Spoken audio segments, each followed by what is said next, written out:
যে কথা বলছিলাম, রাহুল গান্ধী যা বলছেন তার মানে করলে দাঁড়ায় যে এদেশের মানুষ ভোট টোট দিয়ে এদেশের মানুষের কাছে ভোটের আগে প্রচার করে আসলে রাজনৈতিক দলগুলো সেভাবে কিছুই অর্জন করতে পারে না, বা তার উপরে ভোটে জেতা হারা এসব নির্ভর করে, সবই নাকি এজেন্সির খেলা বলছেন রাহুল গান্ধী। কখন? যখন ইডির তদন্তের জেরবার তিনি এবং তার পরিবার, যখন প্রত্যেক দিন রাজধানীর বুকে এই জল্পনা কল্পনা চলছে যে রাহুল থাকবেন কতক্ষণ আর রাহুল যাবেন কতক্ষণ, যাবেন মানে যদি গারদের ওপারে যেতে হয়, সেই জল্পনাই এই মুহূর্তে সব থেকে বেশি। ঠিক সেই সময় দ্রব্যমূল্য বৃদ্ধি নিয়ে কংগ্রেসের আন্দোলন, রাজপথে নামা, আর তারই মাঝে একটা সাংবাদিক বৈঠক, যে সাংবাদিক বৈঠকের পর যারা এই দেশের ইতিহাস সচেতন, রাজনীতি সচেতন মানুষ, তারা হাসবেন না কাঁদবেন বুঝে উঠতে পারছেন। কেন? আপনারাও শুনলে বুঝতে পারেন রাহুল গান্ধী ঠিক কী বলছেন। এজেন্সি থাকলে কিভাবে একচ্ছত্র ক্ষমতা ভোগ করা যায় দেখিয়ে দেবেন। তাহলে একচ্ছত্র ক্ষমতা যতদিন তারা ভোগ করেছিলেন তা কি এজেন্সিরই জোরে? তিনি বলছেন ধাঁচাটা শিখে নিলে সবটা করা, যেমন হিটলার করতে পেরেছিলেন। আমাকেও দিন এজেন্সি ধাঁচা। তাহলে কি হিটলার হতে হবে কংগ্রেসকে ক্ষমতায় ফিরতে গেলে? নাকি কংগ্রেস ক্ষমতায় ছিল, হিটলারই করেছে? কি বলছেন, কেন বলছেন জানেন তো, শুনছেন তো, অন্তত নিজের কথাটুকু নিজে শুনছেন তো। একা রাহুল নন, এই ইডি সিবিআই তদন্তের বিরোধিতা করে, তদন্তের ঝাঁঝের বিরোধিতা করে বারবার সুপ্রিম কোর্টে যাতায়াত করছেন এই দেশের বিরোধী। একটু ইডির ঝাঁঝটা যদি কমানো যায়, সুপ্রিম কোর্ট পাত্তা দেয়নি। তারপরেও না আরও বড় বেঞ্চের প্রয়োজন ছিল, কি করে এত ছোট বেঞ্চ এমন সিদ্ধান্ত নেয়? ঘটনাচক্রে আজই রাজ্যের মুখ্যমন্ত্রী মমতা বন্দ্যোপাধ্যায় রাজধানীতে একটু আগে প্রধানমন্ত্রীর সঙ্গে দেখা করেছেন, 40 মিনিটের বৈঠক, একটু পরে রাষ্ট্রপতির সঙ্গে দেখা করতে যাচ্ছেন, তারপরে অন্যান্য কর্মসূচি তো আছে।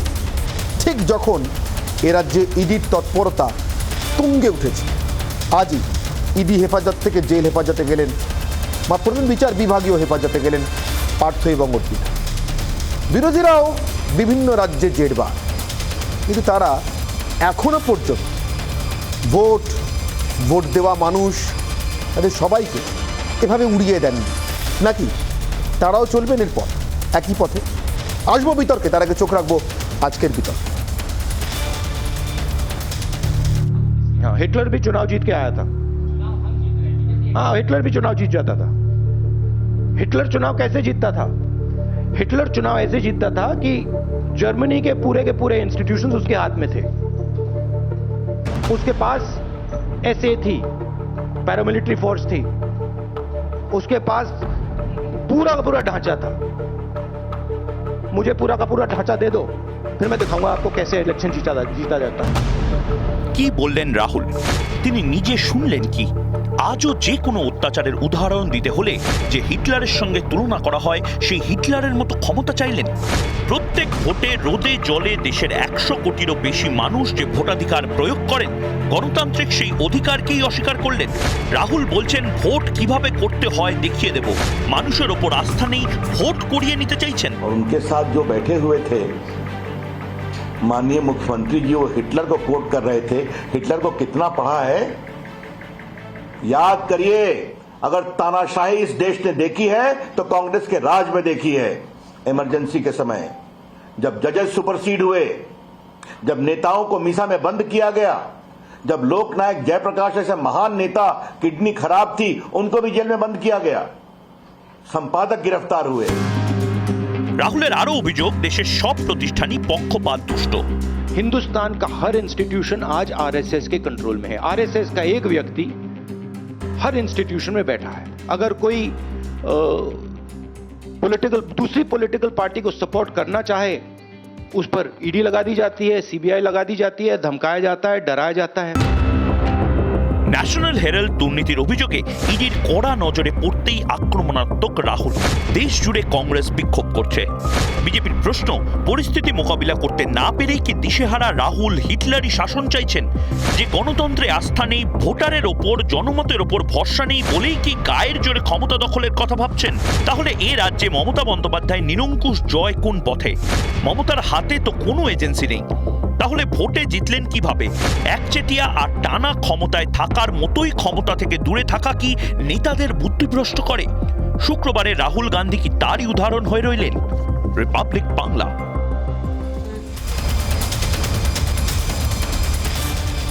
এ নিয়ে আজকে অনির্বাণের অগ্নিবাণের ভিতর রাহুল গান্ধী যা বললেন, তিনি নিজে শুনলেন কিনা আমরা শিওর নই। আরেকবার শিওর হওয়ার চেষ্টা করব কংগ্রেসের তরফ থেকে যারা থাকবেন তাদের সঙ্গে কথা বলে। কিন্তু বিরোধীরাও কি একই পথে হাঁটবে? মমতা বন্দ্যোপাধ্যায়, যেটা বলছিলাম, এই মুহূর্তে দিল্লিতে আছেন, প্রধানমন্ত্রীর সঙ্গে 40 মিনিটের বৈঠক। মমতা বন্দ্যোপাধ্যায় বা তৃণমূল কংগ্রেসকে এই মতই পোষণ করে যে হাতে এজেন্সি থাকলেই ক্ষমতা দখল করা যায়, বা ক্ষমতা দখলের জন্য হাতে এজেন্সি থাকাটা জরুরি।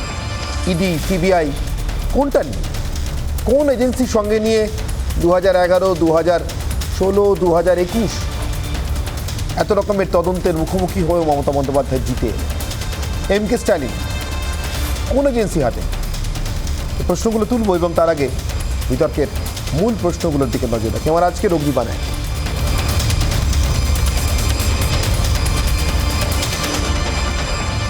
জরুরি অবস্থা জারি করেছিল যে পরিবার, সেই পরিবার শেষে দেশেই খুঁজে পেল হিটলার। আজ রাহুল গান্ধীর অভিযোগের তীর হিটলারের দিকে। জরুরি অবস্থার কংগ্রেস আর হিটলার এখনকার শাসকরা। অগ্নিবাণ 2।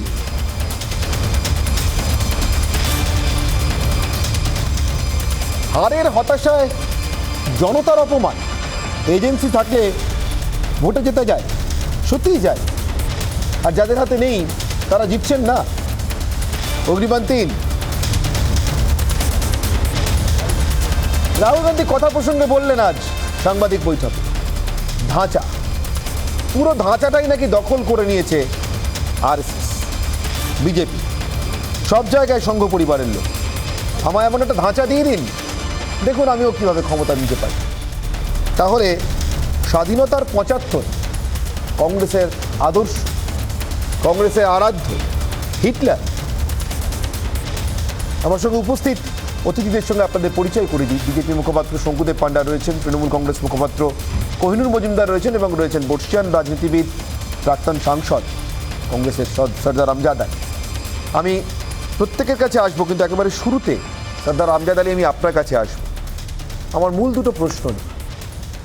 হিটলার খুঁজে পাচ্ছে সেই পরিবার, যে পরিবার এখনো পর্যন্ত এদেশে স্বাধীনতার পর থেকে একমাত্র মানুষের সাংবিধানিক স্বাধীনতাগুলো খর্ব করেছিল 2 বছরের কিছু কম সময়ের জন্য। আর সেই পরিবারের বর্তমান উত্তরাধিকারের কাছ থেকে আমাদের জানতে হচ্ছে, শুনতে হচ্ছে যেন কিছুটা আফসোস, আমারও যদি হিটলারের মতো এইসব থাকতো, তাহলে কি ক্ষমতায় ফিরতে গেলে হিটলার ভরসা কংগ্রেসের? সর্দার আমজাদ আলী, আপনার কি মনে হয়?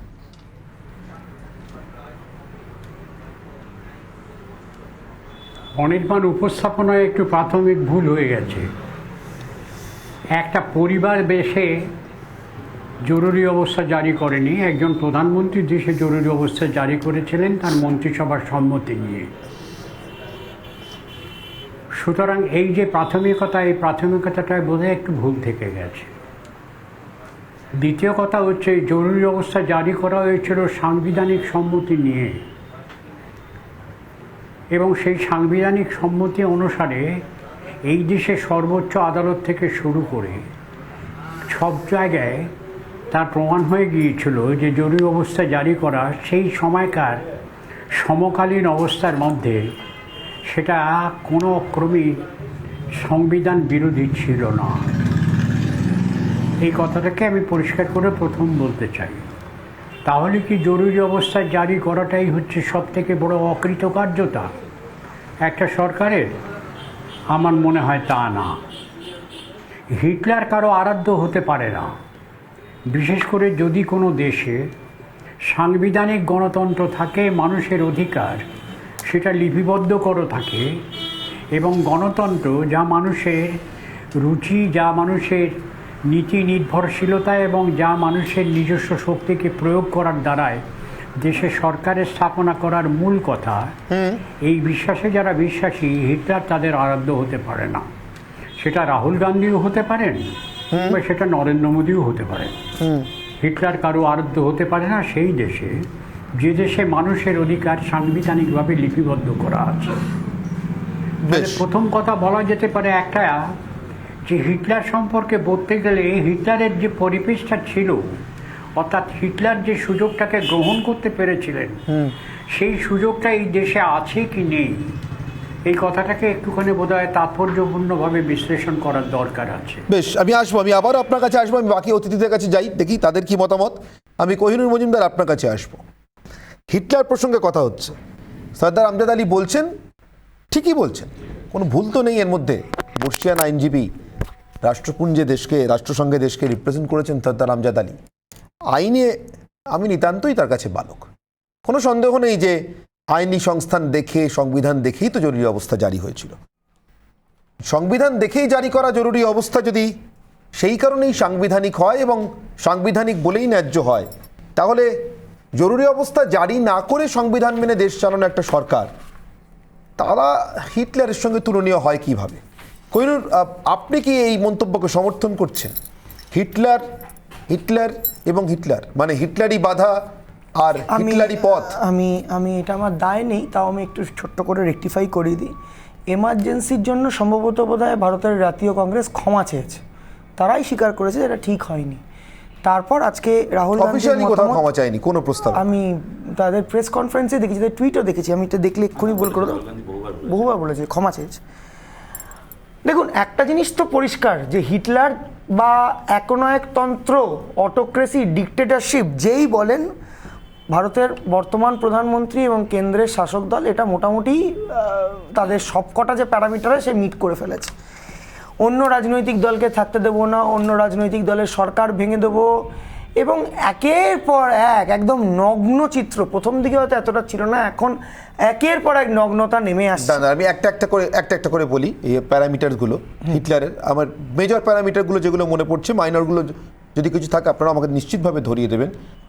পার্লামেন্টে আগুন দেওয়া 1 নম্বর প্যারামিটার, সেই আগুন দেওয়ার দায় অন্য কারোর উপর চাপিয়ে দেওয়া, স্পেশালি কমিউনিস্টদের উপর চাপিয়ে দেওয়া, রাইটসটাকে আগুন দেওয়া।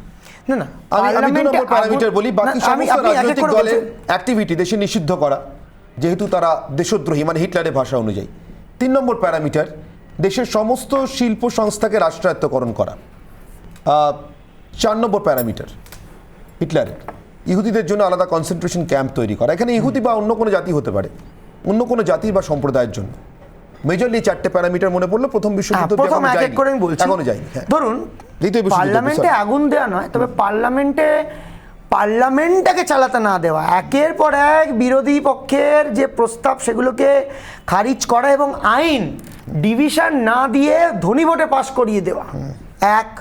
2 নম্বর, আপনি বললেন সম্ভবত দেশদ্রোহী বলে বিরোধী দলকে বা বিরোধী দলকে বলে দেওয়া, এই মন্তব্য, এই দেশদ্রোহী মন্তব্য বা দেশদ্রোহী ন্যারেটিভ বন্ধ করে দেওয়া। আপনি যদি মধ্যযুগের একেবারে অবিকল হিটলার বলেন তাহলে তো হিটলারই হয়ে যেত, কিন্তু বিরোধী দলকে দেশদ্রোহী বলা, তাকে সেভাবে রিপ্রেজেন্ট করা, এটা দেখেছি। 3, কনসেন্ট্রেশন ক্যাম্প। আপনি থ্যাংক ইউ এটাকে মনে করিয়ে দেওয়ার জন্য। কনসেন্ট্রেশন ক্যাম্প সেটা কি, সেটা আমরা আসামে দেখে ফেলেছি। সেটা শুধুমাত্র বিরোধী, মানে কোনো বেসিক ধর্ম নয়, টার্গেটটা হয়তো তাই ছিল, কিন্তু আলটিমেটলি গিয়ে দাঁড়িয়ে একটা অন্য ইকুয়েশন, অন্য নম্বর হয়ে গেছিল। এখানে 14 লক্ষ হিন্দু হয়েছিল, 5 লক্ষ মুসলমান হয়েছিল। কনসেন্ট্রেশন ক্যাম্প, এটাও আমরা দেখেছি। আমরা কি দেখেছি? বিরোধী দলের সরকার বা বিরোধী দলকে কাজ করতে না দেওয়া। কিরকম? ধরুন, একনাথ শিন্ডের বিরুদ্ধে ইডির অভিযোগ আছে। একনাথ শিন্ডে আসামে যায় এবং ফিরে এসে পবিত্র হয়ে এসে মুখ্যমন্ত্রী হয় এবং সঞ্জয় রাউত গ্রেফতার হয়ে যায়, কারণ সঞ্জয় রাউত ছিল সবচেয়ে বেশি ভোকাল।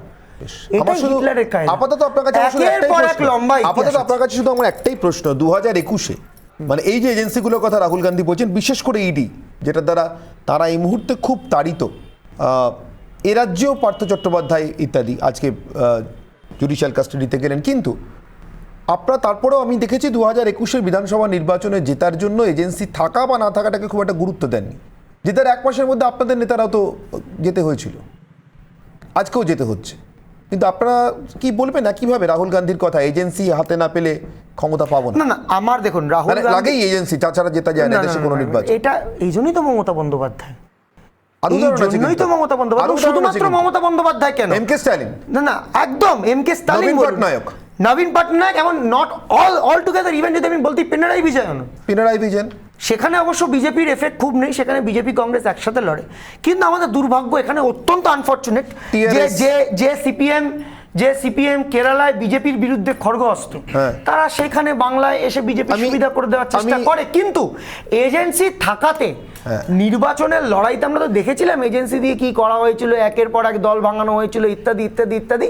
কিন্তু লড়াইটা মমতা বন্দ্যোপাধ্যায় দিতে পেরেছিলেন বলে হয়েছে, এবং সেম ভাবে লড়াইটা এমকে স্টালিন দিতে পেরেছিলেন। দক্ষিণবঙ্গে এই দক্ষিণ ভারতে যদিও বিজেপির সেই প্রেশারটা নেই, কিন্তু নর্থ ইস্ট এবং ইস্টে যে প্রেশারটা, একদিকে বিহার একদিকে আসাম, সেখানে দাঁড়িয়ে মমতা বন্দ্যোপাধ্যায় জিতেছিলেন। নিশ্চয়ই কৃতিত্ব মমতা বন্দ্যোপাধ্যায়, নিশ্চয়ই কৃতিত্ব বাংলার মানুষের। শঙ্কুদেব পান্ডা, আপনার কাছে আপনার বিরুদ্ধে আমার একটা অভিযোগ, মানে আপনাদের বিরুদ্ধে, আপনার নয়, আপনাদের বিরুদ্ধে, আপনাদের এই সরকারের বিরুদ্ধে। রাহুল গান্ধী যা বলছেন সেই অনুযায়ী পুরোপুরি হিটলারি ছাঁচে আপনাদেরকে ফেলতে পারছি না। কতগুলো জায়গা আপনারা কোনো সম্পূর্ণ করেননি। ধরুন এই যে বিরোধী দেখলেই ইডি সিবিআই ডাকা, আপনারা নবীন পটনায়ককে একবার ডাকলেন না কেন বলুন তো? একবার অন্তত ডাকতে পারতেন। শঙ্কুদেব, আপনি শুনছেন আমার কথা? এমকে স্ট্যালিন একবার ডাকতে পারতেন। পিনারাই বিজয়নকে সোনাটোনা নিয়ে ডাকছেন ঠিক আছে, কিন্তু একবার এমকে স্ট্যালিনকে ডাকতে পারতেন। দিনরাত গালমন্দ করেন আপনাদেরকে, একবার ডাকলে ব্যাপারটা মিটে যেত। অখিলেশ যাদব এরকম একটা হাড় ভাঙা খাটুনি খেটে একটা নির্বাচন লড়লেন, নিশ্চিতভাবে যোগী আদিত্যনাথ জিতেছেন, মুখ্যমন্ত্রী হয়েছেন, কিন্তু অখিলেশ তো খুব বড়োভাবে হেরেছেন এমনটা কেউ বলতে পারবে না। গোহারা হেরেছেন বলতে পারবে না। গো বললে আবার উত্তরপ্রদেশে মুশকিল। যাই হোক, আমি ওই প্রচলিত অর্থেই বললাম, হ্যাঁ, গোহারা, অন্যভাবে নেবেন না। তা অখিলেশ যাদবকেও একবার ডাকলেন না, তার বাবা মুলায়ম সিং যাদব তাকেও ডাকলেন না, মায়াবতী তাকেও ডাকেন না। এখন এদেরকে ডাকলে পরে কিন্তু বৃত্তটা সম্পূর্ণ হয়। এই যে অর্ধেক মিলছে না, মহাজাতাকলে পড়ে আছি আমরা। শঙ্কুদেব, কিন্তু আজম খানকে, শঙ্কুদেব, আমরা মহাজাতাকলে পড়ে আছি। আচ্ছা, পুরোটা মিলিয়ে দিন। কোহিনূর যদি অ্যালাউ করে তাহলে নতুন পার্লামেন্ট তৈরি করছেন, পুরনো পার্লামেন্টে আগুন দিতে পারতেন, কোহিনূর যদি তাহলে একদম হিটলারের সঙ্গে এক হয়ে যেতেন। কোহিনূর যদি অ্যালাউ করে তাহলে বলি, কারণ হিটলারি অ্যাপ্রোচ পশ্চিম বাংলায় কোন লেভেলে আছে আগে সেটা বলে নিলে তারপরে তো এগোতে পারবো। এই যে অনির্বাণ সিনহা শো করছেন, অনির্বাণের অগ্নিবাণ চালাচ্ছে। একটু থামাচ্ছি শঙ্কুদেব, একটু থামাচ্ছি। অর্পিতা মুখার্জিকে বের করা হচ্ছে এই মুহূর্তে। আদালতে তারা এসেছিলেন, আজকে তাদের জুডিশিয়াল কাস্টাডি বা বিচার বিভাগীয় হেফাজতের নির্দেশ দেওয়া হয়েছে। আদালত থেকে বের করা হচ্ছে অর্পিতা মুখার্জিকে। আমরা একবার দেখে নেওয়ার চেষ্টা করবো সেই ছবিটা। এই যে হিটলারকে, এটা সকালে যখন আদালতে তাকে পেশ করা হচ্ছিল সেই সময়কার ছবি। এই মুহূর্তে অর্পিতা মুখার্জিকে এবং পার্থ চট্টোপাধ্যায়কেও বের করা হচ্ছে, তাদেরকে আলাদা আলাদা জেলে নিয়ে যাওয়া হবে। এই যে হিটলার কায়দাটা কিরকম, হোস্টের জন্য আবার আমি লাইভ ছবি পেলে নিশ্চিতভাবে দেখাবো। শঙ্কুদেব, আপনি প্লিজ কন্টিনিউ করুন। বলছি, আপনার যে শো চলছে অনির্বাণের অগ্নিবাণ, আপনি প্রতিদিন বিকেলবেলা সন্ধ্যে 6টা হলেই বান চালাচ্ছেন, এমন কয়েকটা বান আমাদের দিকেও চালাচ্ছেন। তো জানতে চাইছি না, কোহিনূর যদি অ্যালাউ করে, কারণ হিটলারি অ্যাপ্রোচটা তো পশ্চিমবাংলায় সব থেকে বেশি। আমি কাউকে পার্সোনালি অ্যাটাক করতে চাই না, কিন্তু যে কায়দায় চলছে সেই হিটলারি অ্যাপ্রোচটা আমি অনুরোধ করবো একটু বাংলায় এসে দেখে যান, তারপর ভারতবর্ষের কথা আলোচনা করবেন। তা আপনি যে বান চালাচ্ছেন অনির্বাণ বাবু, আপনাকে জিজ্ঞেস করছি, চিঠি পিটি পেয়েছেন থানা থেকে, কলটল পেয়েছেন? কারণ এই বাংলায় অধিকাংশ ছোটখাটো পোর্টাল থেকে শুরু করে বড় বড় রিপোর্টার প্রত্যেকে গত 4 দিন ধরে পুলিশের চিঠি পাচ্ছেন, কাউকে লালবাজারে ডেকে পাঠানো হচ্ছে। এটাকে অবশ্য আমি হিটলারি কায়দা মনে করি না, এটা তো আইনানুগ ব্যাপার। প্রপার প্রসেসে লিগ্যাল অ্যাপ্রোচে কমপ্লেন জমা দিয়ে অ্যাটাক হচ্ছে মিডিয়ার উপরে, সরি তদন্ত হচ্ছে মিডিয়ার উপরে। ঠিক এটা যদি যে কায়দায় হচ্ছে ওনারা মনে করেন, তা এর বেলা ওদের যুক্তি হচ্ছে এটা আইনি প্রক্রিয়া। তাহলে ভাই, আজকে রাহুল গান্ধী থেকে শুরু করে কেষ্ট মণ্ডল পর্যন্ত, পার্থ চট্টোপাধ্যায় থেকে শুরু করে অর্পিতা পর্যন্ত, কোন ম্যাটারটা কোর্টের বিচারাধীন বিষয়ের বাইরে হচ্ছে? প্রশ্ন তো আমার কাছে আসবে, যদি হিটলারীয় কায়দায় থাকে, সিনিয়র কংগ্রেস লিডার রয়েছেন, তাকে তো জাস্টিফাই করতে হবে যে এক এক সময় ভারতবর্ষ শাসন করার সময় কোন হিটলারি কায়দা তারা চালিয়েছেন। বর্তমান আজকে দেশের যিনি স্বরাষ্ট্রমন্ত্রী, যিনি প্রধানমন্ত্রী, তারা যখন গুজরাটে প্রশাসন চালাতেন, কি কায়দায়, কি অ্যাপ্রোচে, কিভাবে তাদেরকে হেনস্থা করবার ষড়যন্ত্র হয়েছে, হিটলারি কায়দা তো তখন ছিল। হিটলারি কায়দায় তো আপনারা দেশটা ভেঙে দিয়েছেন, হিটলারি কায়দায় তো আপনারা ভারতবর্ষের একাধিক টুকরো টুকরো করে দিয়েছেন। কিন্তু আপনাদের কাছে এক সেকেন্ড স্যার, এক সেকেন্ডে শেষ করে দেবো। আপনাদের কাছে হিটলারি কায়দা নিয়ে জানবার আগে আমি শুধু একটা তৃণমূলের মুখপাত্রের কাছে জানতে চাইবো যে এত বড় বড় কথা বলছেন, এত বড় বড় গণতন্ত্রের অ্যাপ্রোচ দিচ্ছেন, কার সাথে আলোচনা করেছিলেন, কি পদ্ধতিতে বিরোধী দলনেতাকে সাসপেন্ড করে বাইরে বের করে দিয়েছিলেন বিধানসভা থেকে? এটা হিটলারীয় অ্যাপ্রোচ নয়, এটা অ্যাগ্রেশন নয়, এটা আপনি গণতান্ত্রিক প্রক্রিয়ায় বাংলায় প্রশাসন চালাচ্ছেন। আজকে দেশের বিরোধী দলনেতা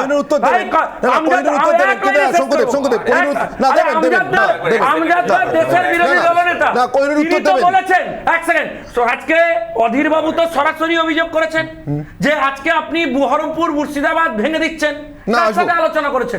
এটা হিটলারীয় কায়দা নয়। একটা প্রশ্ন আমার শঙ্কুদেব, একটা প্রশ্ন তার আগে আমি জিজ্ঞাসা করিনি শঙ্কুদেব পান্ডাকে, আপনি শুভেন্দু অধিকারীর দিকে আঙুল তুলছেন তো শঙ্কুদেব, এই জন্যই বলছি আপনাদের কিছু মিলছে কিছু মিলছে না, আমি পুরো ধোঁয়াশাটা কাটিয়ে দিন, দুপক্ষকেই বলছি, মানে আপনাদেরকেও বলছি, কোহিনুরদেরকেও বলছি, তাহলে সুবিধা হয় আমাদের হিসেব করতে। আচ্ছা, আপনারা তো পার্লামেন্টে সাসপেন্ড করছেন, কথা বললেই সাসপেন্ড করছেন, তৃণমূল কংগ্রেসকে করছেন, কংগ্রেসকে করছেন, আরে পার্লামেন্টে কেউ বিক্ষোভ ওখানে একটা সরাসরি আইনি প্রক্রিয়া, সেই প্রক্রিয়ার ভেতর তো আপনি এই যে সাংবিধানিক প্রক্রিয়া তার মধ্যে ঢুকিয়ে দিতে পারেন। আমি একটু ডিফারেন্সটা বলে দিই, যে আইনে আদালত, আমি একবার সদরূপ বাবুর কাছে আসি, যেটা কোর্টে চলছে সেই বিষয়ে আপনারা এক সেকেন্ড বলবে, সময় 30 সেকেন্ড উত্তর, 30 সেকেন্ডে দেব, মানে এখানে বলতে দেবেন না হিটলারীয় কায়দায় চালাবেন, 30 সেকেন্ড লাগবে না। দুটো ভাবে হয়েছিল, শুভেন্দু অধিকারীকে সাসপেন্ড আর ওদিকে বিরোধী দলের সবাইকে সাসপেন্ড করা হয়েছিল। শুভেন্দু অধিকারীকে সাসপেন্ড করা হয়েছিল, ওনার দলেরই টিকিটে নির্বাচিত বিধায়ক কমপ্লেন করেছিলেন on the floor of house. Suvendu Adhikari বলেছেন যে বাড়িতে দিল্লি থেকে নিয়ে ইনকাম ট্যাক্স লাগিয়ে দেবো, যেটা কমপ্লিট। কৃষ্ণ কল্যাণী অবজেক্ট করে, কৃষ্ণ কল্যাণী কমপ্লেন করেছিলেন।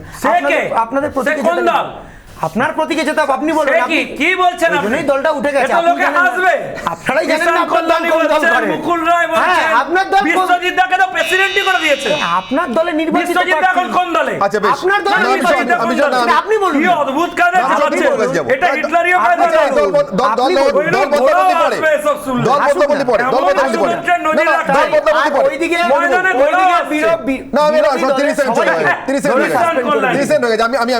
আপনি বলুন না, সদরূপ বাবু, আমার প্রশ্ন, এই হিটলার আদর্শ না হিটলার বাধা আমি বুঝতে পারছি না। আপনারা যদি বুঝতে পেরে থাকেন, কারণ সিবিআই ইডি নিয়ে আপনারাও নিশ্চিতভাবে সরব, কিন্তু কোথাও আপনাদের সরবতা এবং রাহুল গান্ধীর সরবতা আমার এখনো পর্যন্ত ফারাক আছে বলে মনে হয়েছে। আমি প্রথমেই আপনাকে একটা অনুরোধ করি অনির্বাণ, আমি শুরু থেকে আপনার কথাটা শুনছিলাম। রাহুল গান্ধী যে দলের নেতা, সেই দল ভারতে এমার্জেন্সি লাগু করেছিল। আপনি এই কথাটা বলুন, আমি 110 ভাগ আপনাকে সমর্থন করব। রাহুল গান্ধী যে পরিবারের সদস্য, সেই পরিবার এমার্জেন্সি লাগু করেছিল। দয়া করে এইটা বলবেন না, এইটা কিন্তু খুব নোংরা রাজনীতি। এই যুক্তিতেই একটা সময় জমিদাররা বলতেন, ব্রাহ্মণ্যবাদীরা বলতেন যে ওর ঠাকুরদা আমার চাকর ছিল, তাই ও আমার চাকর, ওর নাতিও আমার চাকর হবে। সুতরাং আমি আশা করছি আমি আমার বক্তব্যটা আপনার কাছে কমিউনিকেট করতে পারলাম, বলতে পারলাম। সুতরাং ঠাকুরদা বা ঠাকুমার পাপের বোঝা তার পরের প্রজন্মকে বইতে হবে, তার পাপের বোঝা তার পরের প্রজন্মকে বইতে হবে, এইটা হচ্ছে মনুবাদী দর্শন। আপনি দয়া করে এটা থেকে বেরিয়ে আসুন। আমি আপনাকে আবার বলছি, আপনি এটা বলুন। রাহুল গান্ধী, আমি আবার বলতে পারছি না, একটাই কারণ আমি বলে দিই, সেটা আপনি বলতে পারেন মনুবাদী, কিন্তু আমি বলতে পারছি না একটাই কারণে। কংগ্রেসের ক্ষমা চাওয়ার কথা উঠলো, কি দোষ টোষ স্বীকার, ভুল টুল স্বীকার, আমি বলছি যে গোটা পরিবারটার ক্ষমা চাও। আমি গোটা পরিবার, আমি আপনাকে আবার বলছি, কেন বলবো, আমি বুঝেছি কেন বলছি। এই আলোচনায় আমার বিশ্বাস জারি করেছিল, সেই আপনি বলছেন কংগ্রেস, এক্স্যাক্টলি আপনি এটা বলুন যে কংগ্রেস জারি করেছিল, আপনি কংগ্রেসের কথা বলছেন। আচ্ছা বলুন তো, সেই কংগ্রেসের কজনের ক্ষমতা ছিল ইমার্জেন্সি বিরোধিতা করবার? যে কজন করেছিলেন তাদের কোথায় ঠাঁই হয়েছিল? কংগ্রেসের লোকেদের কোথায় ঠাঁই হয়েছিল? জগজীবন রাম কি করতেন? আমি আবার বলছি, অতএব আপনি শঙ্কুদেব পণ্ডা যখন কথা বলছিলেন তখন কিভাবে শুনেছেন? আপনার দর্শক দেখছেন, আপনি আমার সময় কিভাবে? আপনি বলুন। হ্যাঁ, আর আমি তো ওই রাজনীতি করি না যে আজকে আপনি আমায় কথা বলতে দেবেন না বলে আমি 30 বছর পর আপনার নাতিকাতের জন্য দোষ দেবো। সুতরাং আমি ওইটার থেকে বেরিয়ে এসে আমরা please let us have a civilised debate. Indira গান্ধীর সামনে যদি কংগ্রেসের তৎকালীন নেতাদের মাথা তুলে কথা বলার ক্ষমতা না থেকে থাকতো, তারা যদি ইন্দিরা গান্ধীর প্রতাপে ওভার পাওয়ার্ড হয়ে থাকতেন, তার জন্য আপনি সেই কংগ্রেস নেতাদেরকে দায়ী করুন, ইন্দিরা গান্ধীকে দায়ী করুন। আমি আবার আপনাকে বলছি, blame the party, blame the leaders. আপনি বলুন যে রাহুল গান্ধী আপনি এমার্জেন্সির লেগাসি ক্যারি করেন, পলিটিক্যাল লেগাসি ক্যারি করেন, এমার্জেন্সির রক্ত শরীরে ক্যারি করেন, এটা আপনি বলবেন না, তাহলে এইটা কিন্তু সভ্যতা নয়।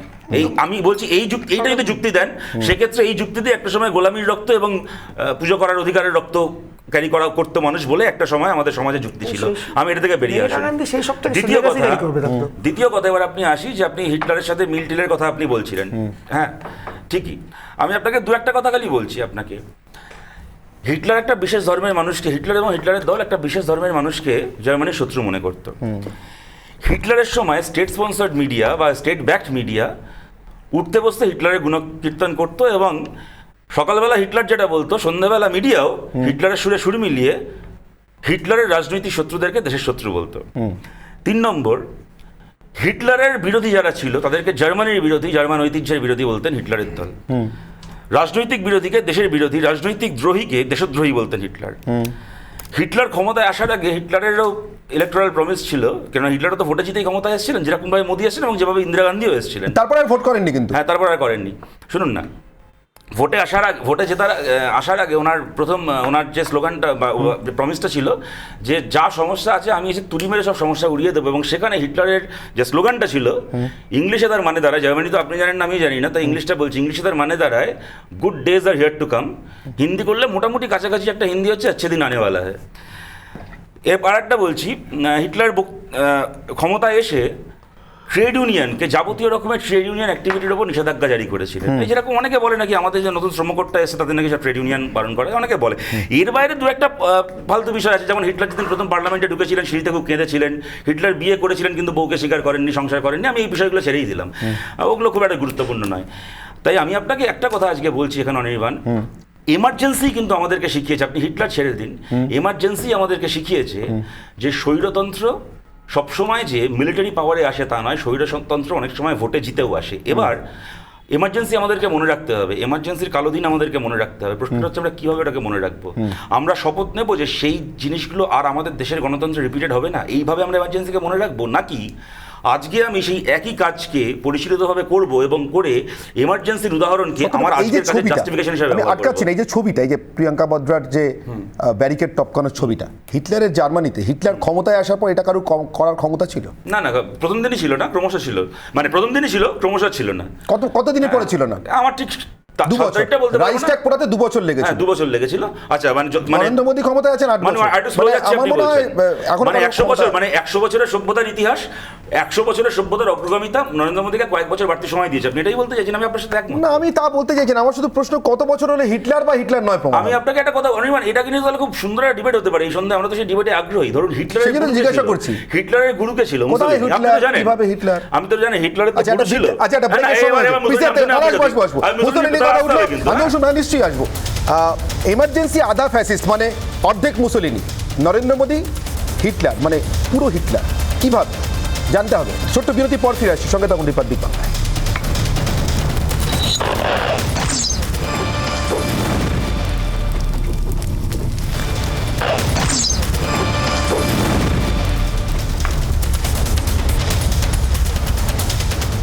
ফিরলাম ছোট বিরতির পর। কে কি বলছেন? মনোজ টিগ্গা, কুণাল ঘোষ, প্রত্যেকের মত কি? সুজন চক্রবর্তী এই এমার্জেন্সি, এই হিটলার, এই এজেন্সি, এই সব কিছু নিয়ে, অর্থাৎ এগুলো থাকলেই একমাত্র ক্ষমতায় ফেরা যায়, ক্ষমতায় থাকা যায়, কার কি মত একবার শুনুন। ভারতীয় জনতা পার্টি কোনো ইডি সিবিআইকে কাজে লাগিয়ে ভোটে জিতে না। ভারতীয় জনতা পার্টি বুথ স্তরের কার্যকর্তার মাধ্যমে সংগঠনের জোরে ভোট জিতে। তো সুতরাং যেটা রাহুল গান্ধী বলছেন যে ইডি সিবিআইকে, ইডি সিবিআইয়ের কাজ করবে, ইডির কাজ করবে, পার্টির কাজ করবে, আমরা সংগঠনের উপরে দাঁড়িয়ে ভোটে জিতি। রাহুল গান্ধীকে ঠিক করুন যে ইডি দিল্লিতে খারাপ, তাকে আর তার মাকে ডাকলে খারাপ, আর পশ্চিমবঙ্গে ভালো, কারণ তৃণমূলের পেছনে লাগছে। এই দ্বিচারিতা যেন কংগ্রেস না করে। তিনি শেখান তার দলের সবকটি রাজ্যের দলের নেতাদের যে ইডি ভালো হলে সর্বত্র ভালো, খারাপ হলে সর্বত্র খারাপ। সারা দেশে বিজেপি যে মনোভাব নিয়ে চলছে সেটা চূড়ান্ত দাপটের, আক্রমণের, স্বৈরাচারের। আমি ছাড়া কেউ নেই, যা খুশি তাই করবে। দিল্লির অ্যাডমিনিস্ট্রেশনটা, পুলিশটা কেন্দ্রীয় সরকার দেখে, ফলে তাকে ব্যবহার করে এবং তার সঙ্গে সঙ্গে এজেন্সিগুলোকে ব্যবহার করে ভারতবর্ষ জুড়ে বিরোধীদেরকে তছনছ করতে চাইছে। এবং যেভাবে তছনছ করতে চাইছে, কার্যত যেন সেই তার অংশীদার যেন Trinamool, which is wrong. Trinamool তো সবাই বুঝতে পারছে টাকা সহ দুনিয়ার সব কিছু, বাকি বিরোধী দলগুলোকে রাজনৈতিক মনোভাব থেকে ব্যবহার করছে। এই ছিল তিনজনের বক্তব্য, মনোজ টিগ্গা, কুণাল ঘোষ এবং সুজন চক্রবর্তী। আমি কোহিনুর বাবুর কাছে একবার আসবো। আমার একটা কথা আমি বলছিলাম যে আরএসএস এর সাথে আরে শঙ্কুদেব পন্ডিত একবার 1 সেকেন্ড, একবার 1 মিনিট বলছিল, তার আমার বেলা বলে আরো বাকি। বলছি যে মুসোলিনি যে কিনা হিটলারের গুরু ছিলেন, মানে হিটলার যার আদর্শে হিটলার হয়েছিল, মানে ফ্যাসিবাদের যে জনক এই পৃথিবীতে, কেন আরএসএস এর অন্যতম ফাউন্ডার বিএস মুঞ্জে 1931 সালের 15 থেকে 24 মার্চ ইটালিতে গিয়ে মুসোলিনির শিবির ভিজিট করেনি? এ তো মুঞ্জের ডায়েরিতে 13 পাতায় লেখা আছে, 13টা পাতা ছিল এই বর্ণনা লেখা নেই। 1 সেকেন্ড, তাতে কি তুমি বুঝবে না? তুমি তো নতুন বিজেপি হয়েছো, পরের বার তোমাকে ইন্টারাপ্ট করবো, ভালো হবে, তখন সাথে বলতে পারবে না। হ্যাঁ, পুরো হিটলারই হুমকি। শুনে না, হিটলার না, এটা শতরূপ ঘোষ বলে। 7টা অব্দি কথা বলতে দেবো না যদি ইন্টারাপ্ট করেছো, 7টা অব্দি কথা বলতে দেবো না যদি মাঝখানে ফানামা করেছো।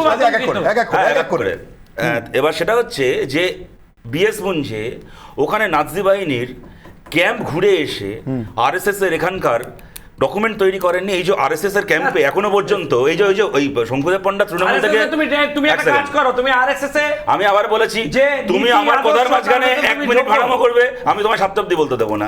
আরে তুমি শেষ করো, জোগাড়পনা তুমি পরে তো বলছো জোগাড়পনা বাড়িতে গিয়ে এখানে আলোচনা হচ্ছে, আলোচনার সময় এটা কি তোমার জমিদারি নাকি? তুমি ঠিক করবে কখন শেষ হবে, তুমি ঠিক করবে কখন শেষ হবে। এসব ভাড়ামি অন্য জায়গায় গিয়ে, ভাড়ামি অন্য জায়গায় গিয়ে, ভাড়ামো আমি করি না, ভাড়ামোটা তোমার স্ট্যান্ড আপ কমেডি অন্য জায়গায়, 7টার পরে ভাড়ামি, 7টার সিরিয়াস কথা। আমি যেটা বলছিলাম, কেন যে এই যে আমি বলছি আরএসএস এর ওদের যে এই যে স্যালুট করার যে কায়দা, যে বুকের কাছে হাতটাকে এরকম করে এনে আরএসএস যে স্যালুট, কেন এটা মুসলিম রেজিমেন্ট থেকে নেওয়া নয়? আমি তো বসে বলছি, বলুন ও তো সিবিআই তারা খেয়ে যারা বিজেপি থেকে তারা এটা জানে না, সিবিআই তারা খেয়ে যারা তৃণমূল ছেড়ে বিজেপি থেকে তারা জানবে না, যারা অরিজিনাল বিজেপি, যারা অরিজিনাল আরএসএস তারা জানবে, অরিজিনাল আরএসএস যারা এটা তৃণমূল থেকে চুরি করে ছুতো খেয়ে যারা বিজেপি থেকে তারা এগুলো জানবে না। তোমায় বলছি কোথায়, তোমায় বলছি না, তুমি কি তৃণমূল থেকে তারা খেয়ে বিজেপি থেকে গেছো, তোমার গায়ে লাগবে। Thank you so much.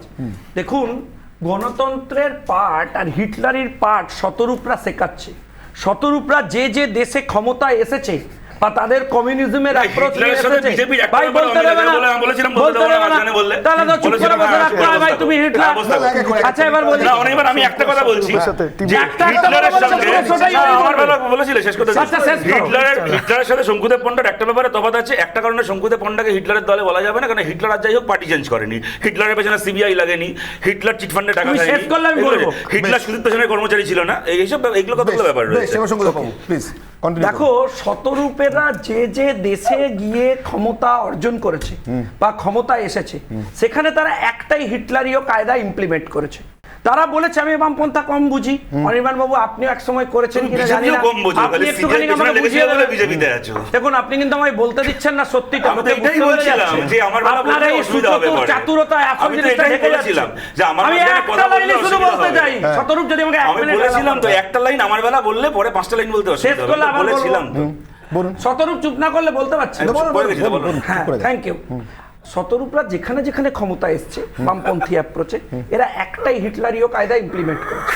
এরা বলেছে দেশের গণতন্ত্র রাখার দরকার নেই, গণতন্ত্র থাকবে শুধুমাত্র কমিউনিস্ট পার্টির মধ্যে চিরকাল চিরকাল।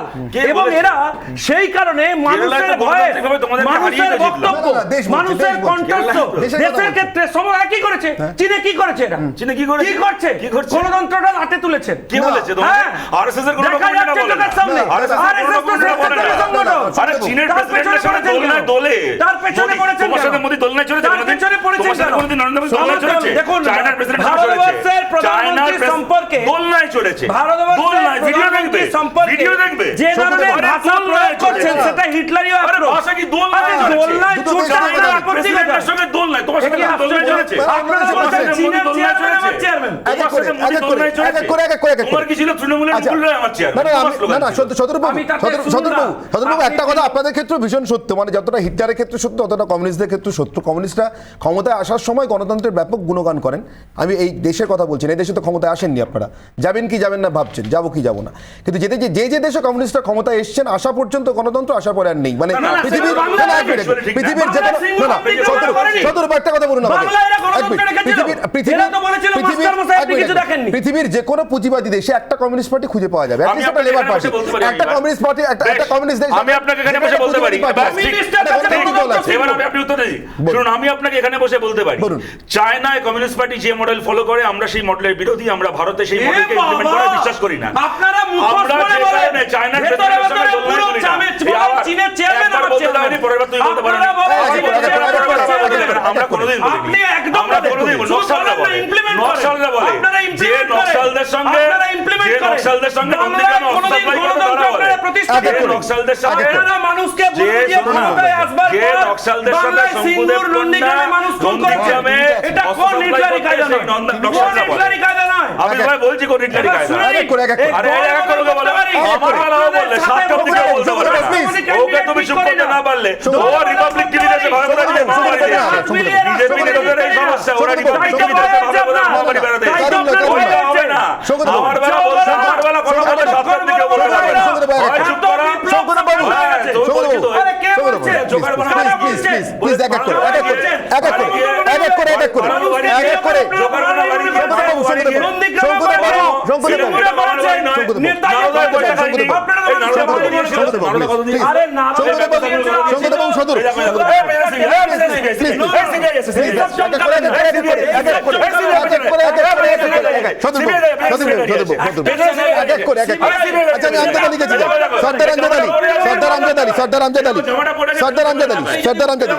আমি আমজাদের কাছে যাচ্ছি, প্লিজ প্লিজ, আমি দুজনকে অনুরোধ করবো, সর্দার আমজাদ আলী, সর্দার আমজাদ আলী, নেবো উত্তর নেবো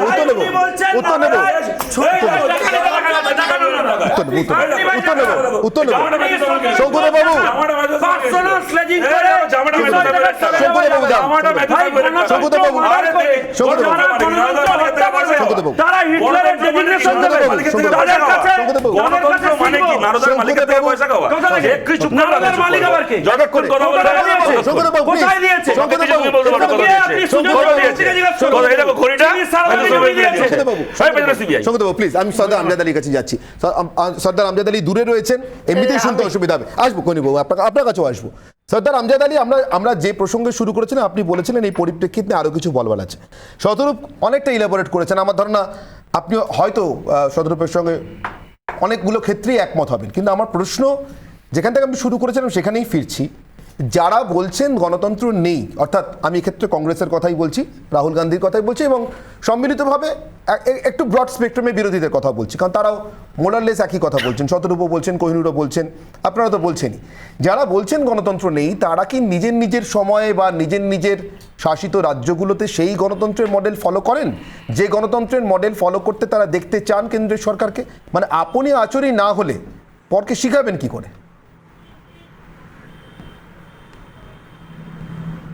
একটা বিষয় আমি নিশ্চিত অনির্বাণ, যে গণতন্ত্র অন্য কোনো জায়গায় আছে কি নেই জানি না, কিন্তু অনির্বাণের অগ্নিবাণে গণতন্ত্র নেই।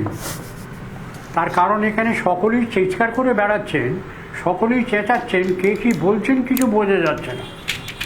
মূল কথাটাতে আসার তো এখানে দেশে গণতন্ত্র আছে কি নেই এটা বিচার করার মালিক কে? দেশে গণতন্ত্র আছে কি নেই এটা বিচার করার মালিক হচ্ছে দেশের জনগণ। সেই দেশের জনগণের কিছু অধিকার তার সংবিধান নির্ধারিত অবস্থাতে আছে। এখানে অনেকে আরএসএস সম্পর্কে কটু কথা, ভালো কথা অনেক কিছু বললেন।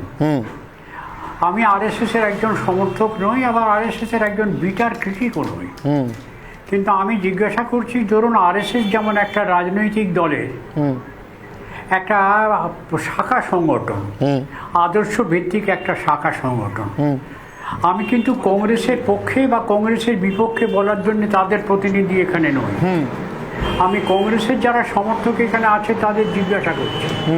কংগ্রেসের আদর্শ ভিত্তিক অবস্থাতে একটা শাখা সংগঠন তার ছিল, সেটার নাম হচ্ছে কংগ্রেস সেবা দল।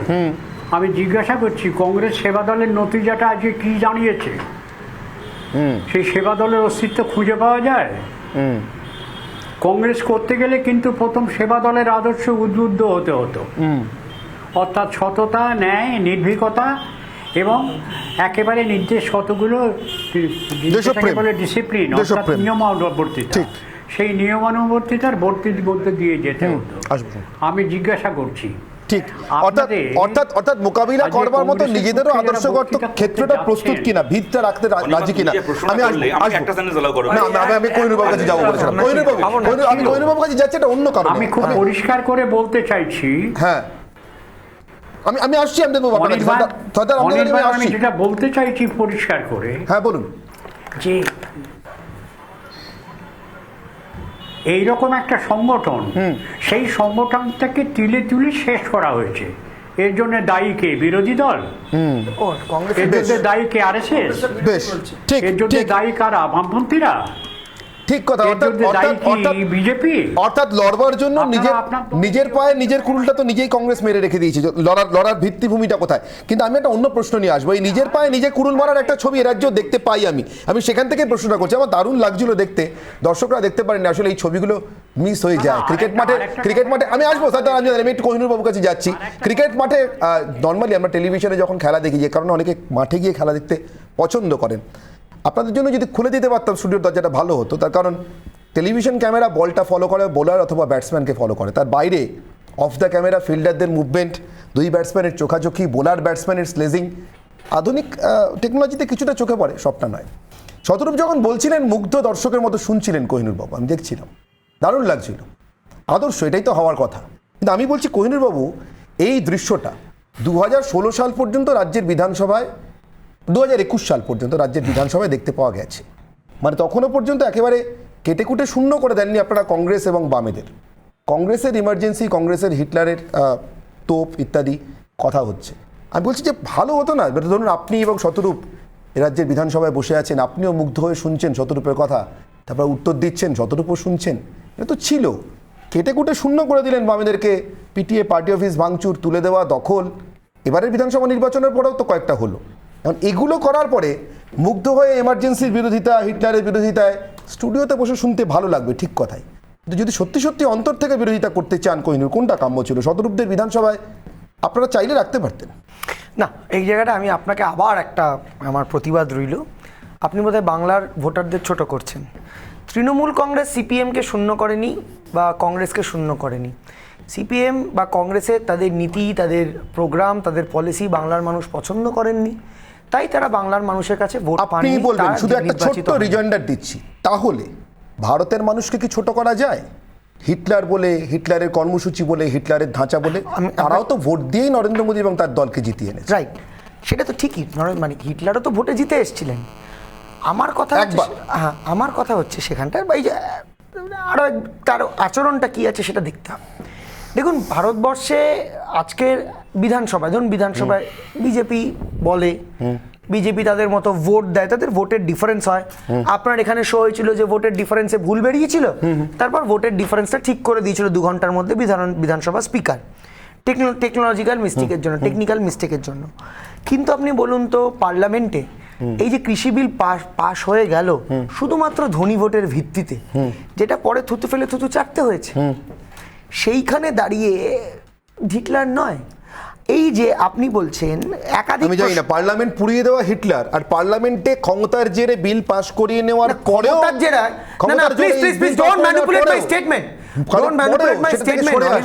অনির্বাণ দা, ডোন্ট ম্যানিপুলেট মাই স্টেটমেন্ট। আপনারা বলবেন উত্তরপ্রদেশের নির্বাচন ছিল, আমি বলবো সেটা তো সবচেয়ে ভালো। গণতন্ত্রে পড়ুয়া তাহলে করেন কেউ? দেশ অচল করে দিয়েছিলেন কৃষকরা। করেন কেউ? না, দেশ অচল করেছিলেন। আমাকে প্লিজ শেষ করতে দিন, আমাকে প্লিজ শেষ করতে দিন, প্লিজ এক মিনিট। আমি জাস্ট শেষ করতে দিই একটা জিনিস। এই যে এটা ক্রমাগত, এই যে বলো না, ক্রমাগত একটা হিটলার থেকে নরেন্দ্র মোদীকে সরিয়ে দেওয়া, আপনি তো অবিকাল হিট, তাহলে আপনি বলবেন নরেন্দ্র মোদীর গোপটা ওরকম নয় কেন, তাহলে কি হিটলার নয়? আপনি যদি এইরকম ভাবে বিচার করতে চান যে নরেন্দ্র মোদী হিটলার কি হিটলার নয়, তাহলে বোধহয় সেটা ঠিক হবে না, যে গোপটা ওরকম নেই বলে হাইটটা অত কম নয় কেন, এভাবে বিচার নয়। বিচার হচ্ছে তার আচরণের মধ্যে থেকে, এবং একাধিক আচরণ যেটা লেগেছে বা লাগছে বা প্রশ্ন চিহ্ন তুলছে যে ভারতবর্ষের পক্ষে তার সব থেকে বড় মূল হচ্ছে গঠনতন্ত্র, তার সাংবিধানিক যে সংগঠনগুলো আছে, যে অফিসগুলো আছে, ইনস্টিটিউশন আছে, সিবিআই, ইডি, ইনকাম ট্যাক্স, এইগুলোকে নিজের দলের শাখা সংগঠন হিসেবে ব্যবহার করা। শতরূপ একদম সংক্ষেপে যদি কোনো অনলাইনে থাকে আমি দুটো কথা বলার আছে। একদম এক হচ্ছে যে প্রশ্নটা আমজাদ দাকেও করলেন যে যেখানে আমরা বিরোধীরা বিজেপির বিরোধিতা করছি, নিজের ক্ষেত্রে এই ডেমোক্রেসিটাকে মানি কিনা। শুনুন, 34 বছর পশ্চিমবাংলায় সরকার চালিয়েছি, 30 বছরের ওপর কেরালায়, 30 বছরের ওপর ত্রিপুরায় সরকার চালিয়েছি, কোনোদিন সেই কাজ করিনি অন্য কোনো দলের জেতা কোনো পুরসভাকে, কোনো পঞ্চায়েতকে জোর করে নিজের দিকে ঘোরানো, যে কাজটা পশ্চিমবাংলার ক্ষেত্রে কৃষ্ণনগরে, বহরমপুরে, বাঁকুড়ায়, জয়নগরে আমাদের সরকারের সময় দিনের পর দিন কংগ্রেস চালিয়েছে, কি পরবর্তীকালে তৃণমূল চালিয়েছে। যেভাবে আমি আপনাকে একটা কথা বলছি, একটা উদাহরণ দিচ্ছি, আপনি আমাকে বলুন তো, বারবার করে বলছেন তো সেন্ট্রাল এজেন্সির অভিযোগ করে দেশের মানুষকে অপমান করা হয়েছে। মহারাষ্ট্রে প্রথম যখন ভোটটা হলো, লাস্ট ইলেকশনটা, অজিত পাওয়ার মাঝরাত্রিরে শিবসেনার শিবসেনা বলছি এনসিপির অজিত পাওয়ার কি উপমুখ্যমন্ত্রী করে, বুঝতে পেরেছি, আমি প্রশ্ন বুঝতে পেরেছি, বুঝতে পেরেছি, সত্যি বুঝতে পেরেছি।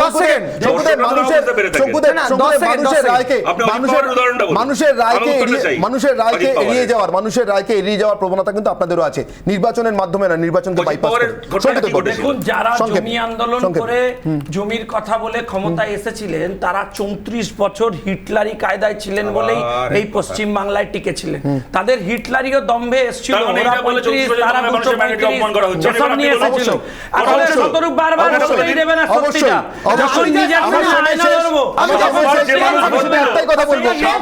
অবশ্যই তাই, অবশ্যই। আমি শুধু একটাই কথা বলবো, সময় শেষ। কোহিনূর, শতরূপ, শঙ্কুদেব এবং আমার সময় একদম শেষ। আমি শুধু একটাই কথা বলে শেষ করবো,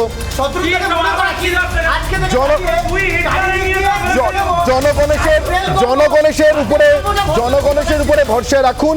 আমাদের দেশের গণতন্ত্রের শক্তি বেশি, সত্যি এটা হিটলারের দেশ নয়, কোনো অর্থেই নয়। ছোট্ট বিরতির পর ফিরে আসি, সঙ্গে থাকুন রিপাবলিক বাংলা।